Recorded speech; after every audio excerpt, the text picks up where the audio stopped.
This is Reverse Engineered. Hi everyone, my name is John Penland, and Reverse Engineered is brought to you by Kinsta, a premium managed hosting provider. In today's episode, I'm speaking with Karmen Kendrick, founder of Karmen Kendrick Creative and the Support Concierge. Karmen, welcome to Reverse Engineered. Hi, thanks so much for having me. Yeah, it's an honor to have you on the show. So to get us started, can you take a minute and introduce yourself to our listeners? Yeah, sure. So again, my name is Karmen Kendrick. I'm the founder of Karmen Kendrick Creative. That first business, of course, is my design agency. And then a Support Concierge is a service where we help membership sites support and maintain their websites to keep their community members happy and everything running smoothly. Yeah. So you mentioned two projects there. When I was looking at your Twitter before this conversation, I noticed that you've got Karmen Kendrick Creative, the Support Concierge, and I also found a third one called Tips and Tacos, a premium newsletter. So can you just briefly tell us a bit about all three of these different projects, how they fit together? Give us kind of the broad strokes of what you're doing professionally right now. Yeah, so it's always, I think as an entrepreneur, you always have these different, I guess urges or like, an itch you need to scratch. And so I felt like all three of those, without, I guess, doing like a completely different business, they all kind of tied into each other, but I felt like they all needed their own entity. And so what I'm learning is, as much as I love web design, I'm kind of phasing out of it unless I'm working with certain clients or past clients from before. And so I really enjoy the support piece of that. So I'm like, let me just branch it off. And then another thing was that, someday somebody may want to buy the Support Concierge. So if you're out there listening, somebody may want to buy it. And so, I don't want to have my name connected to it. And I don't want to always have to be the face of the brand anymore. And then Tips and Tacos, it kind of gave me a chance to be Karmen Kendrick Creative, like just being the blog and being the more informative person that I am without having to actually put my name on that as well. But it's coming from me. Yeah, it's interesting. I feel like a lot of folks who end up with Kinsta or end up in the WordPress space, we tend to have a lot of entrepreneurial folks. And so they do tend to be involved in, this type of project, which blends into this type of project, which turns into this type of thing. And something that I want to kind of explore through our conversation is what that process has looked like for you. Because I think a lot of folks who listening to the podcast or just folks who are familiar with Kinsta are going to be able to really resonate with what that process has looked like for you. So I think web design and WordPress is kind of what started you down this road. Can you kind of take us through that process? How did you first get into web design and WordPress? Yeah, so I always say this is by accident. In 2012, I started a e-commerce business, and I was on Wix at first. I had a web design company, built this site on Wix. It was like really nice looking, beautiful. But at that time, Wix was really missing a lot of like the e-commerce backend features, like order management, sending out tracking numbers. And so I was like, okay, I got a decision to make. Do I want to continue with this site that looks good, but I'm gonna have to work really hard to try to keep up with orders and clients or customers at that point. And so I made the decision to go over to Shopify. So Shopify was on there for maybe a few months, and I ended up running into some financial strags here and there. So just learning how to, because I would think I was like maybe 19 or 20 years old. So I had no idea what I was doing with business. Definitely intermingling funds, spending the money on other things, buying inventory. So not being the best steward of my finances at that point. So at that point, I couldn't afford Shopify anymore. Another thing that I didn't really like about the platform is that at that time, you paid the base fee and you also paid a percentage of your sales. So although it was $39.99 a month, I think at the time for that plan, it was also whatever sales I was bringing in, and they were taking a percentage of that as well. So it just got to be way too expensive for me. And I just had to figure out, okay, what can I do? I couldn't really afford to hire another web designer. Shopify was not going to be it. And then some kind of way, maybe I researched, found it on Google, but I ended up finding WordPress. And I think everybody does this. They go through GoDaddy at first. Bought the hosting package. I think I bought a theme. I found out about Theme Forest. And I kind of just went from there. So I built my website. It was like the first time I built a site that actually looked good. And I was like, okay, I can kind of do this WordPress thing. And now that I look back at it, I'm just like, WordPress as an absolute beginner, it just seems so difficult. And I think it took me maybe 2 or 3 months to really get that site up and going. But just, I was amazed at what I had accomplished, and like the site really looked good because all my other sites I built for myself, terrible. I was surprised people even trusted me to buy from those websites, but they Mm, did.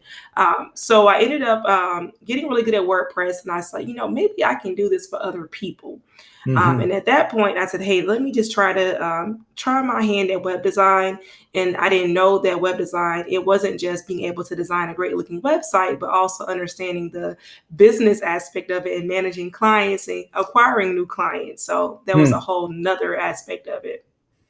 Yeah, yeah, and so I am curious about that because you're in this place where you said you first started using Wix and Shopify, and then ran into some limitations and ended up moving over to WordPress. And I'm curious though, as you're in that place and you're deciding to start your web agency or web design agency, something must have told you like there's an opportunity here, like something must have said this is something worth pursuing.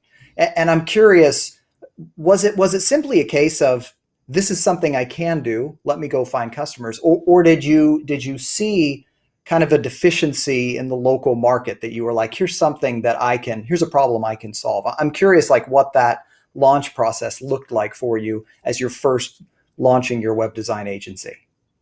Yeah, so thinking back about it, it makes me cringe because I was not feeling any type of need at that time. It was Sure. strictly, I can do it. And I figured that, I mean, of course, there had to be other business owners like me that needed a website, probably could not afford it. And, at this time, people, they were, I guess, I feel like web design more is more common and you can find more people. Facebook friends, like, hey, you know anybody to design websites? And like, it's out there. But at that time, I feel like it was still something limited to either you kind of did it on Wix, you kind of did it yourself, or maybe you had enough money to hire a big web agency. And Mm, that's something that I didn't see, at that time. And so I guess subconsciously I thought about that.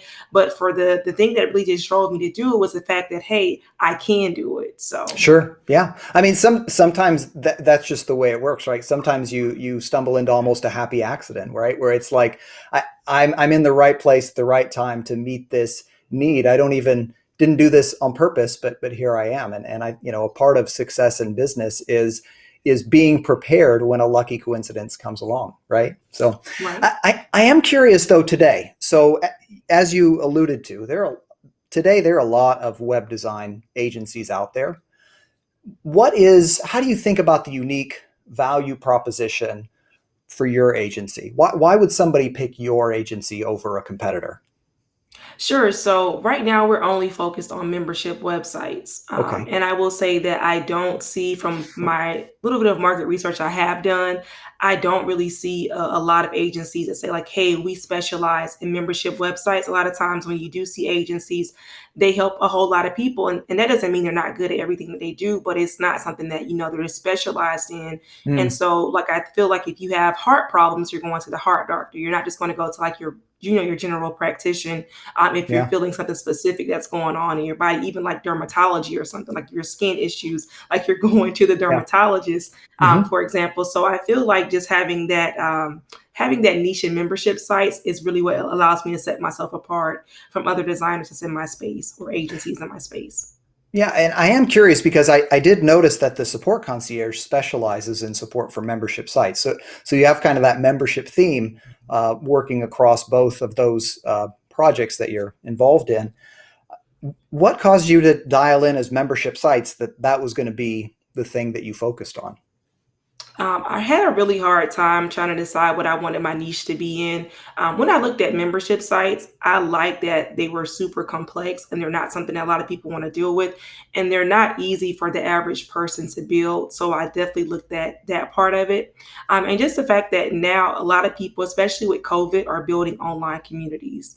Mm. And that's what I guess, a lot of the marketing people and branding people are pushing is having your own online community outside of your following on social media.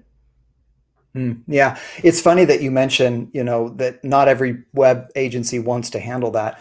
Before I came to work at Kinsta, I did very limited amount of freelance website.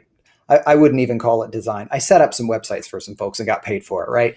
And man, like a membership site, I did one membership site and I did not enjoy it. Like it was definitely a significantly heavier lift just in terms of like thinking through just there's just so many different, log in, log out and profile pages and just all these different steps that you don't really have to think about. Even if you're doing an e-commerce site, because so much of it is hidden from the public user. But when you're doing a Right. membership site, like virtually everything is public to the user. And there's just so much more to think about, so many more angles. So that I see that. So I guess what I'm trying to say is that what I'm hearing is you saw the opportunity to specialize in something complex that other people didn't want to do, and that allows you to stand out a little bit because a lot of folks just don't want to touch something that complex. Yeah. So Exactly. yeah. Exactly. So in preparation for this conversation, I read a blog post that you wrote, there was a line in it that really jumped out to me. And so the title of the blog post was, "How much should I invest in a website?" And in the article, you say, "Notice I said invest and not spend. When you spend money, you're more than likely not going to see a return other than the thing that you got out of it. That's not what you want when you hire someone to build your website." So, my question is this: how do you make sure that your clients, when they come to your company, how do you make sure that they're making an investment and not just spending money on a website? Yeah, so it comes down to my vetting process. And so I've had to work a few times to get this right. At first, I was just doing just paid consults. Well, I did free consults for a while. But then you get people that kind of just, they're not ready to start anything till 6 months from a year from now and kind of just Yeah. wasting your time at that moment. Maybe it may turn into something, but not always. And then I went over to paid consults like, hey, you can't waste my time. At least I get paid for it. Then I would still run Mm, into the same issue where people they would pay for the consult, but they're not really ready. So I'm like, you know what? Let me do an actual application process. And in my application process, of course, I asked them, are they ready to make that investment? Right now, that investment starts at 15,000. And then the next question is like, how will this make your business profitable? And so from there, I can automatically see like, hey, this is just something that's nice to do for them. Or mm. I will see that, you know what, they actually have a plan and they need this website that's going to take them to the next level so they can hit those revenue goals. Yeah. Yeah. There are actually two pieces of your answer there I want to ask. So one I want to come back to is the pricing piece. But I'm struck about this concept of moving from free consults or even paid consults to actually having an application process. And I just feel like probably a lot of folks who are freelance web designers or who have an agency, the idea of turning away leads, turning away potential clients until they're ready to make that investment is going to seem so foreign to them, right? Like they're going to hear that and they're going to go, I need every client I can get. There's no way I am going to tell people they can't work with me until they're willing to fill out an application. And so that tells me that there's something about lead acquisition that you figured out that allows you to have that confidence in saying, I'm going to niche down and focus, and uh, this is how I'm going to go about finding clients. And I guess what I'm curious about is, how do you think you got to the point where you're able to be that selective in working with potential clients where many agencies feel the need really to talk to anybody who might want to do business with them? Yeah, so I think the two biggest things for me, of course, were mindset. Hmm. Just for me, is understanding that, and just the fact that you think you're busy, you Yeah. think you're doing those lead generating or those revenue generating activities by talking to all these different people, but when you look at it, you just wasted a lot of time that could have Yeah. been done doing something else. And so it just takes a minute, I feel like, or maybe not even a minute, but just I guess some work within yourself to just say, I'm going to have this mindset because, I mean, you can talk to all these people that aren't serious, but like, what has it gotten Mm, you at the end of the day? Like, maybe in the future they may think about you, but at the same time, like, your bills are coming due now. And so yeah. my time is better spent, working on real projects or with people that are actually trying to do something in the near future. Yeah. So how do you actually find clients? Like what does that process look like for you? Yeah, so initially it was just like getting myself out on social media. On Twitter, Okay. I've grown a really nice following, so I get a lot of referrals now, and I think that's some advice I would love to give. I guess a lot of people that's Mm, starting out, you get to a point of your business where you're not always having to do like some type of you still should do some type of lead generation activities, but you get to a point where you don't have to do so much because you just start mm, getting so many referrals, and then you have all these great clients in your portfolio, and you start figuring out ways like, hey, how can I, leverage the clients that I already have? So sometimes mm, I'll do a coffee call and I'll send my past clients a Starbucks gift card and like, hey, just whether you want to get on the call with me or not, just get this $10 gift card to Starbucks and enjoy, a drink or whatever you like at mm, Starbucks, just so I stay on top of their mind. And so I work with a coach. His name is Ryan Cox, and he always talks about building relationships, building relationships. And mm. so I would say like that's like the next part. And when you build relationships, you don't go into it with, maybe I can do something for this person or they can do something for me. Just being genuine with them, like because you never know. And those people sometimes they don't even work with you, but they will refer someone else just because they know what you do and they have some type of relationship and they feel comfortable like putting your name out there, not feeling like they're going to get burned or you're going to do somebody wrong that they referred to you. Yeah. So if I'm hearing that correctly, what I'm hearing is you started with some active lead generation activity focused primarily on social media. But at this point, you're still active on social media. But as far as lead generation, it's primarily like word of mouth, maintenance or maintaining good relationships with existing clients who then refer additional folks to you. Did I kind of get that picture right? Yes, and I think lead generation is always something that's going to be changing in your agency because I Sure. have a pretty big goal for the end of this year. And so I'm like, okay, Carmen, what am I going to do to try to produce these results? Or what am I Mm. going to do to produce, not try, but to Yeah, produce these sure. results? And so right Nice. now it's going to be Facebook groups. I think if you don't have a large following on social media, you don't need a large following to be in Facebook groups. You can, and there's so many out there that super niche down to what you want to do.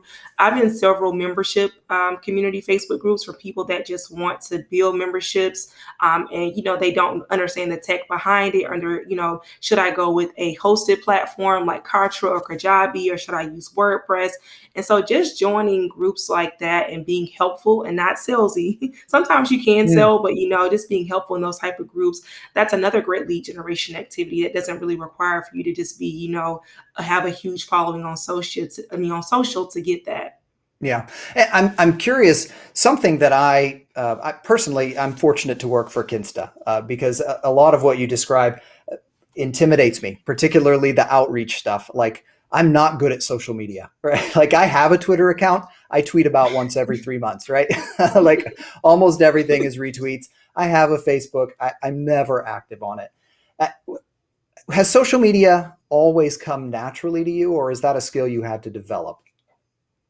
No, it's definitely a skill I had to develop. But I remember when Twitter first came out, or for me, I feel like I realized it was a thing in 2009 or 2010, and that's around the Mm, time it came popular.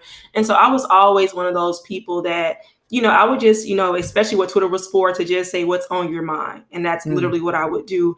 And so now that I use Twitter from a business aspect, I really just think of like, not I don't even think about it, it's just things that are already on my mind, and I'll mhm, put it out there. If I learn something new, I found this plugin. I think it's called Multiple Page Generator. And instead of because I had a client where we have to create a post for every single US city, which is like 35,000 cities, I mm. believe. And I'm like, it's going to take us forever to actually Yeah. create this. And so that plugin, it allowed us to, create those pages without even really creating those pages on the Mm, website. It's like all whatever the plugin's doing is doing its thing basically. And I said that on Twitter, and somebody was like, "Oh my God, I have something that's similar to that." And then people they would just kind of just gravitate to that. So it's like these are things that are already inside of your head. You're already thinking about it, and just by sharing it, even if it sounds dumb, like just say it anyway because people are going to they're going to gravitate toward that. So I always hear like, "I don't know what to tweet. I don't know what to say." Like you're already thinking it. Just put it out there. yeah. And when it comes down to things like Instagram, I don't have an Instagram account anymore. I did. Crazy stuff happened with Instagram, and my account ended up getting shut down. Nothing that I did or anything, but Mm, just I guess how it worked or whatever. But Twitter, I would say, is one of the easiest places, especially from a business, that you can just put information out there. Not saying, hey, sign up to work with me or like buy my product, but just being a person. Yeah. Yeah, that's what I was struck by. Like I was looking at your Twitter and I scrolled down like, I don't know, 50 tweets and I realized I was like 2 days back, right? Like I hadn't made it that far into the past. And if you go to mine and go down 50 tweets, like you've only actually seen 2 of my tweets. The rest is all retweets and you're 4 years in the back into history, right? Like it's just, and I was struck. I was like, how does she have so many things to say? And I found a lot of, the kind of like the little one-liners, like one that you had just posted on there was something like, you can't out earn bad money management habits or something like that. Yes. And I was like, she's absolutely right. That's a great thought. Right. And I'm just curious. I know I'm kind of coming back to No, the same no. topic, but like, where do those ideas come from? Because there was a lot of that type of thing. A lot of these like short one-liners that I was like, yeah, that's a great thought. Like, are you reading a lot or where does that come from? Yes, I read a lot. So I do a lot of Audible books just Hmm. because, it's easier. Lately, the books I've been reading, I can't find them on Audible. And so I Yeah. have to read, physical books. I'm always on YouTube. And so always just feeding my mind is, I guess, giving me these different thoughts. But that tweet this morning literally came from me. I was getting out of the sauna at the gym and I was kind of like just resting before I changed clothes to leave so I wouldn't be all sweaty. And I was like, that thought just came to mind. So I don't know if that's Mm. normal, but I do feel like, when it comes down to reading and YouTube and just different things that's out there, that's what's really feeding my mind and feeding these thoughts and make me want to tweet things like that. Yeah, that's something you've touched on a couple of times in different places so far in this conversation. Is this idea of feeding your mind or of working on your mentality? And I'm completely sold on the value of that. But I'm just curious, like what that looks like for you. Do you have some structure built around the sorts of things you do, the sorts of things you don't do to try and feed your mind? Yeah, so I think I've always been a curious minded person. I always, I remember I used to just kind of just read the dictionary when I was little. Okay. So just little things like that. Like I've always had that inside of me. But I mean, mainly I'm to the point now where I realized I felt like I was holding myself back in my business by always focusing on the business itself and not having a life outside of that. And I always read that if you want inspiration, go outside, look around. And so I'm like, well, let me start doing things where I'm not always focused on the business. And it seems like since I've been having a life and just been trying to just try different things, the better I felt. It feels like even when I'm not working, I still get opportunities. And because I'm not so fixated on my success as much, not saying that I don't care about my success, but I'm not fixated as I was before, I feel like things just happen better for me just Hmm. because I'm just out and I'm more open to things. So, like recently, I started skating. So it's just like, little things like that that's getting me out there. You meet people and you just kind of Yeah. just see different things. Like, every time I go into like a new business or I try something new, I see a problem that could be fixed. Like, how could this be better? I go to a restaurant, it's like now there's no menus. You're actually scanning your phone. And I was like, you know what? What if, you would text a number and they would send the menu to Hmm. your phone. So that way they at least have your phone number and they can, remarket to you in the Yeah. future. So little things like that and just like getting outside of my work area and just being open, I think it's like helped me a lot with mindset. Yeah, yeah. It's funny. Yeah, I was just talking to somebody actually for the same podcast earlier this week, and they highlighted.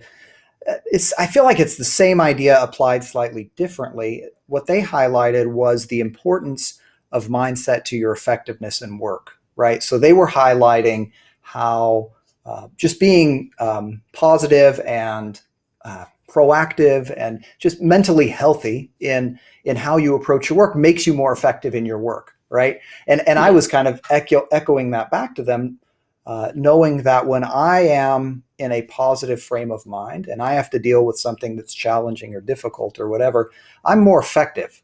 I'm faster. I think more clearly, and I respond more appropriately, like to difficult situations when I'm in a positive headspace. So Right. I just feel like kind of the confluence of the same concept hitting repeatedly here. Just kind of this idea that having a positive mindset is not just about feeling better in the moment. It actually has a tangible impact in how effective you are in whatever it is that you're doing. Exactly, because you'll still have your bad days no matter how, positive Sure. that you are. But when you have Right. those bad days, like you have that moment inside of yourself, like, you know what? I am having a bad day. Yeah. My jacket got caught on the door, Right. or, I walked away and this literally happened. I was having a bad day. And I can't think what you call those things in your living room where you kind of eat on like an eating tray. And I Yeah. put it against the wall and I walked away and it hit the back of my Achilles tendon. I was like Oh having such a no. bad day. But I'm like, you know what? I realized exactly what this is. And so instead of letting that defeat me, and it's like, you know what? Everything just happening to me. I can kind of just see, like, you know what? This is just one thing, and I can keep on moving along and not let this continue Yeah. to make my day bad. Yeah. Yeah. So a while back, I said I wanted to ask about pricing. So I want to come back Yes. to that. I want to come back to that idea. So something I noticed while I was looking at your website is that you do charge premium prices. And a little while back, you were on the Being Freelance podcast, and the topic of pricing came up, and you said, I feel that when people look at your work and look at what you do, especially the prices that you charge, they want to see that you're invested in your brand. So can you explain what you meant when you said that? How does pricing demonstrate your investment in your brand? Yeah, so if I'm asking, or maybe just everyday terms, if you're buying a car and Mm, I don't know, this Ford Taurus, 2000 Ford Taurus is like, I don't know, $5,000. And you're just like, what? right. Like, I can get this same, well, I can pay the same amount and get something, a little bit better, something newer than that. And Mm, so it's just like, from the outside looking in, because we're all kind of just, we're like, we always look how things look, and that's how we kind of determine things without knowing it. They always say, don't judge a book by its cover, but we're human, and that's what we do.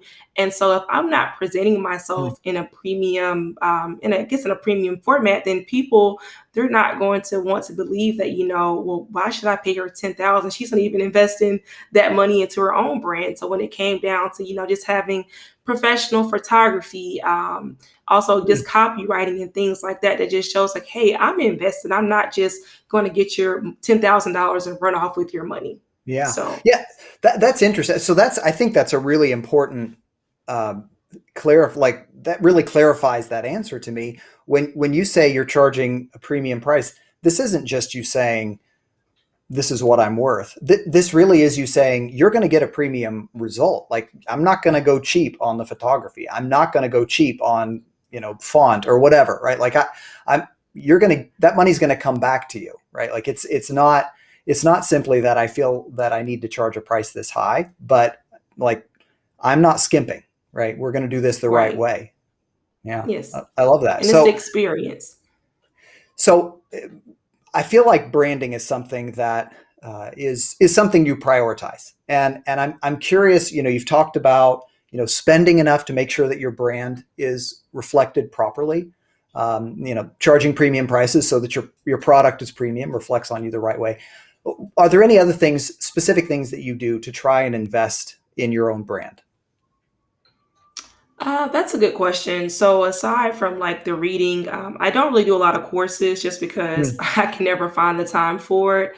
Yeah. But I would just say like the main thing that I do to invest in myself is reading, and also when I do come across maybe someone I want to work with, I never say like, oh, they're too expensive.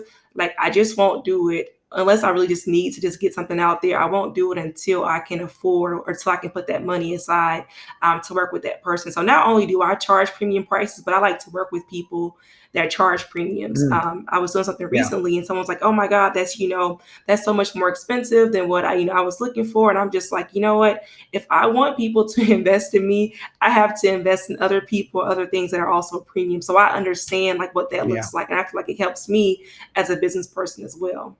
Yeah. Kind of staying on this topic of pricing. Uh, as somebody who has had to set pricing, one of the things that you have to think about is how do you determine your prices? So when you're establishing your pricing, do you take like a cost plus model, or are you looking at what's the value I'm creating, right? So like, does your pricing reflect the cost of doing business, or does it reflect what's the value I'm creating, or is it some combination of the two? Yeah, I like to say it's a little bit of both. For a while, I had no idea what I was doing. I would just kind of Yeah. just throw random prices out there. But I read this book called Profit First by Michael Michalowicz, and it has an awesome breakdown of basically taking the owner's pay, your operating expenses, your taxes, and making sure you actually make a profit, which is very important in business. And Hmm. so once I did that, and it's like each one is like a percentage. So I think it's like four different things I named, and just for the sake of simplicity, 25% per each thing. So it's just like, okay, if I take 25% from 10,000 and that's my owner's pay, is that enough for me to pay my bills this month? Hmm. The Yeah. 25% for operating expenses, is that enough to pay my contractors? Is that enough to pay, my business bills that I have, coming due, and my taxes and things like that? So that's really where I kind of just, I guess, come up with my how I price my projects, just based Hmm. on that system I learned from Profit First, and then also just thinking about the future, because you're going to have slow months. You're not Sure. always, I guess, having great times. I mean, well, dry season's coming in, and so I've got it down to, I know that, what is it? I think it's fourth quarter. No, fourth quarter is kind of decent. First quarter is kind of slow for me, and then third quarter is always slow for me. And Yeah. so, like, once you do this for like a few years, you start, understanding those patterns, and you go, okay, let me make sure I pad my project so that way I have enough money when those slow seasons do come around. Yeah. Yeah. Kind of sticking onto the same topic a little bit more. We've Hmm. talked a lot about web design, but something that I've noticed is that it seems like you're making a shift a little bit, and I think you may have alluded to this a little bit earlier as well. So, like, one of the challenges that everybody who I've talked to who does web design or creates websites or does development for a living is it's so project oriented, right? Like, you have a client, you do a project, you get paid, you got to go find another client, right? Hmm. And that revenue generally comes in once, and then you've got to move on to the next thing. And I'm struck that with the other two projects that you have going, Support Concierge and Tips and Tacos, they both have a recurring revenue model. And I'm curious, was that an intentional choice that you said, let me launch these other things that have a different revenue model?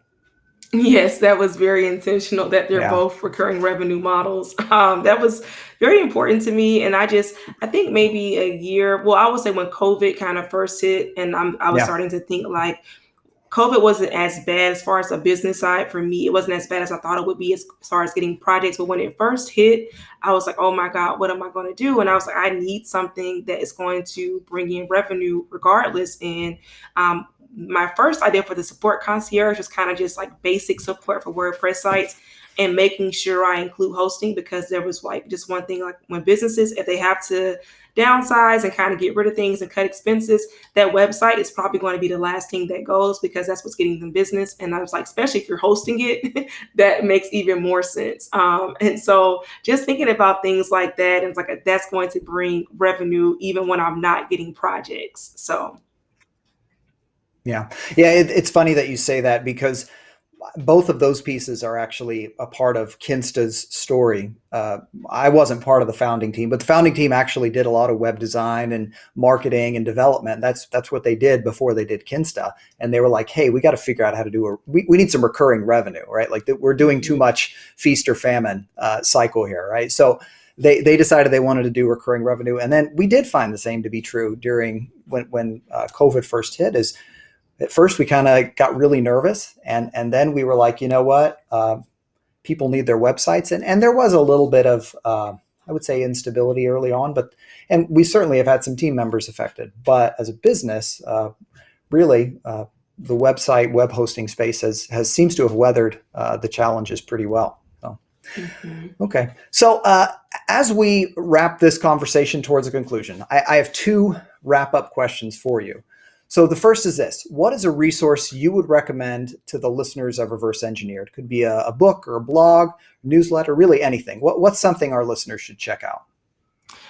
Definitely the Future YouTube channel by Chris Doe. Okay. Very great. That's why I first kind of, when I was trying to figure out my pricing, trying to Mm, figure out my value, can I actually be a premium, web designer? That's where I got a lot of my ideas from. And so hmm. they have a lot of free content. I mean, like hours and hours of, like, you could just binge watch the Future's content, like while you work on other things. So definitely the Future is a great resource.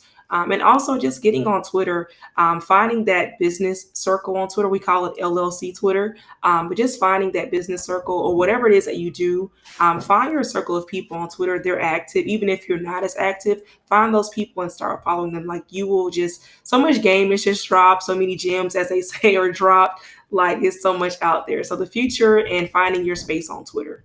Yeah. So that was the YouTube channel was The Futures. Is that right? Or The Future? Yeah. Yes. The future, it's spelled FUTUR, no E. Okay. Very cool. Yeah. And the Twitter advice is some that I need to take to heart myself. So finally, where can our listeners go to connect with you or to learn more about the work you're doing? Yeah, so of course you can always visit my website, which is karmenk.com. And as far as social, I'm always on Twitter. It's I am Karmen K on Twitter. Yeah, and that is Karmen with a K. So Yep, Karmen with a K as well. Yep. All right. So Karmen, thank you so much for being on Reverse Engineered. It's been a pleasure to have you on the show. Thank you so much. And thank you to our listeners. That's all for today's podcast. You can access the episode show notes at kinsta.com/podcast. That's KINSTA.com/podcast. If you enjoyed this episode, don't forget to subscribe to Reverse Engineered and leave us a review on Apple Podcasts or the platform you're listening to right now. See you next time.